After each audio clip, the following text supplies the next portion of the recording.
രാഹുൽ മാങ്കൂട്ടത്തിനെതിരായ അച്ചടക്ക നടപടിയിലെ എ ഗ്രൂപ്പ് വിമർശനത്തെ തള്ളുകയാണ് വി ഡി സതീശൻ അനുകൂലികൾ. രാഹുലിനെതിരായ നടപടി ഒറ്റക്കെട്ടായി എടുത്ത തീരുമാനമാണെന്നും അന്ന് യോജിച്ചവർ ഇന്ന് എതിർക്കുന്നു എന്നുമാണ് കുറ്റപ്പെടുത്തൽ. അതേസമയം രാഹുലിനെതിരായ ലൈംഗികാരോപണ കേസിൽ ക്രൈംബ്രാഞ്ച് നിയമോപദേശം തേടും.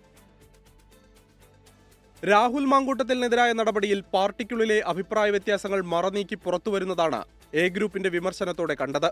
ഇതോടെ ചിതറിക്കിടന്ന എ ഗ്രൂപ്പ് വീണ്ടും സജീവമായി. CPIM നേതാക്കൾക്കെതിരെ ലൈംഗിക ആരോപണങ്ങളും കേസുകളും വന്നപ്പോൾ ആരോപണ വിധേയർക്കെതിരെ കടുത്ത നടപടികൾ ഒന്നുമുണ്ടായില്ല. എന്നാൽ രാഹുലിനെതിരായ അച്ചടക്ക നടപടിയിൽ പ്രതിപക്ഷ നേതാവ് തിടുക്കം കാട്ടിയെന്നും വിമർശനമുയർന്നു. കൂടിയാലോചിച്ചെടുത്ത തീരുമാനത്തിൽ പുനരാലോചന ഇല്ലെന്ന നിലപാടിലാണ് വി ഡി സതീശൻ പക്ഷം. അതേസമയം രാഹുൽ മാങ്കൂട്ടത്തിനെതിരായ കേസിൽ ആരോപണമുന്നയിച്ച സ്ത്രീകൾ മൊഴി നൽകാൻ വിസമ്മതിച്ചാൽ പോലീസ് നിയമോപദേശം തേടും. ആരോപണമുന്നയിച്ചവരുമായി ബന്ധപ്പെടുകയും നേരിട്ട് കാണുകയും ചെയ്ത 4 മാധ്യമപ്രവർത്തകരിൽ നിന്ന് അന്വേഷണ സംഘം മൊഴിയെടുക്കും. ഇതിനുശേഷമാകും രാഹുലിനെ ചോദ്യം ചെയ്യുക. 24 തിരുവനന്തപുരം.